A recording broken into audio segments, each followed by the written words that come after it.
Press वार्ता है, एक तरह से एक ऐतिहासिक प्रेस वार्ता इसको माना जाना चाहिए, क्योंकि आज देश की जो स्थिति है, जो हाल है, वो बिल्कुल बेहाल है। और इसका कारण केवल और केवल भारतीय जनता पार्टी के द्वारा जो सरकार केंद्र में है उसकी वजह से है। इसके पहले जो यात्रा हुई थी, राहुल गांधी ने किया था, वो भी कोई मकसद था। उस मकसद में जो 4000 किलोमीटर कन्याकुमारी से लेकर जम्मू कश्मीर श्रीनगर तक गए थे, उनमें उन्होंने 3 मुद्दों पर ध्यान आकर्षित किया था लोगों का, और उनका समर्थन पाने का प्रयास किया था और पाया। अब ये जो यात्रा है, ये यात्रा जो हम मणिपुर से आज राहुल गांधी का ये यात्रा शुरू होता है, और ये यात्रा लोगों को ताकत देने का है। ये कांग्रेस पार्टी आपके साथ इसलिए है क्योंकि ये वही पार्टी है जो अंग्रेजों को इस देश की गुलामी से जो रखा था, उसको भी खदेड़ भगाया था। और ये दूसरी हमारी लड़ाई है, जो ये दूसरे तरह के अंग्रेज हैं, जिसको हमें भगाने में आप हमारा साथ दें। हम इसको विजय प्राप्त करेंगे और इस तानाशाह सरकार को हटाएंगे। तो ये जिसकी जितनी जिसकी इतनी संख्या है, उसके हिसाब से उसकी हिस्सेदारी होनी चाहिए, उसकी भागीदारी होनी चाहिए। तो इन 3 बिंदुओं को लेकर आज मणिपुर से ये निकलेंगे, तो मुंबई में इसका समापन होगा और ये 6713 किलोमीटर चलेंगे। इसमें 15 स्टेट्स कवर करेंगे, 110 डिस्ट्रिक्ट कवर करेंगे, 66 दिन लगेंगे इसको कवर करने में, और 100 लोकसभा और 337 विधानसभा भी करने का अनुमान है। जब राहुल गांधी जब बात करते हैं बेरोजगारी की, जब बात करते हैं सिक्योरिटीज़ की, जब सेंध लग गया अभी पार्लियामेंट में, नए पार्लियामेंट में, आपने क्या किया?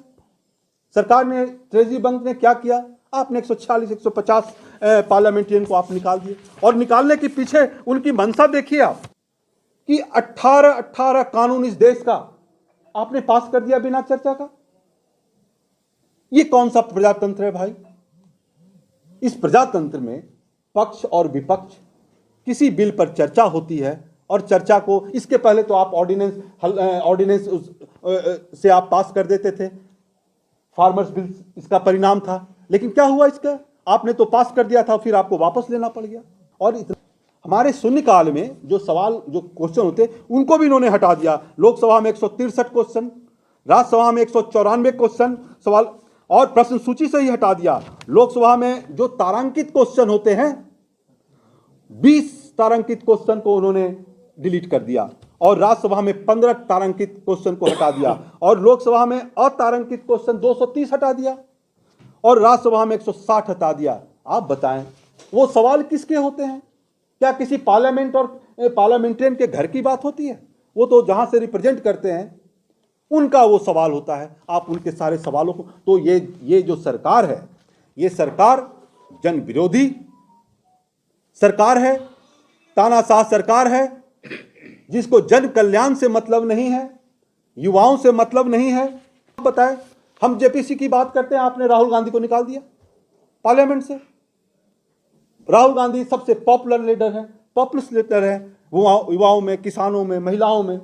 अब उनकी आवाज को उठाने नहीं देना चाहते हैं आप। 95% ईडी और सीबीआई के जांच केवल विपक्ष पार्टियों पर। क्यों भाई, क्यों? मैं पूछना चाहता हूं आपके माध्यम से भारतीय जनता पार्टी और मोदी की सरकार से, माला प्रोजेक्ट की बिडिंग में फर्जीवाड़ा लागत दुगनी क्यों हो गई? कैसे हो गई? आपने कांग्रेस से सवाल उठाया तो आपने क्यों नहीं ईडी सीबीआई भेजा उस पर? आप द्वारका एक्सप्रेसवे में 1 किलोमीटर सड़क बनाने में 250 करोड़ रुपया खर्च किए। कांग्रेस ने मांग किया कि आप उस पर जांच बैठाएं, ईडी सीबीआई वहां भेजें। आप क्यों नहीं भेजते हैं भाई? क्यों नहीं भेजकर उनको डराना चाहते हैं, या तो अपने में मिलाना चाहते हैं और मिलाकर वॉशिंग मशीन में उसको डालकर और उसको आप शुद्ध करना चाहते हैं। इसके हमारे पास एग्जाम्पल, सबसे बढ़िया एग्जाम्पल हिमंता बिस्वा शर्मा जी हमारे कांग्रेस में थे, और हेमंत बसवा वाटर सप्लाई स्कैम का जो लुइस बर्गर केस के नाम से फेमस था, आप लोग के माध्यम से हम लोग जाने थे, और आप अपने पार्टी में ले लिए और लेने के बाद चीफ मिनिस्टर बना दिए। क्यों नहीं, अब क्यों नहीं ईडी भेजते हैं? आप महाराष्ट्र में अजीत पवार की बात करते हैं और कोई नहीं, ये मोदी प्रधानमंत्री, मोदी जी प्रधानमंत्री, उनको लेने से 15-20 दिन पहले बोलते हैं 70,000 करोड़ कि ये भ्रष्टाचारी, और उसको आप ले लिए। अब उनके केस कहां चले गए?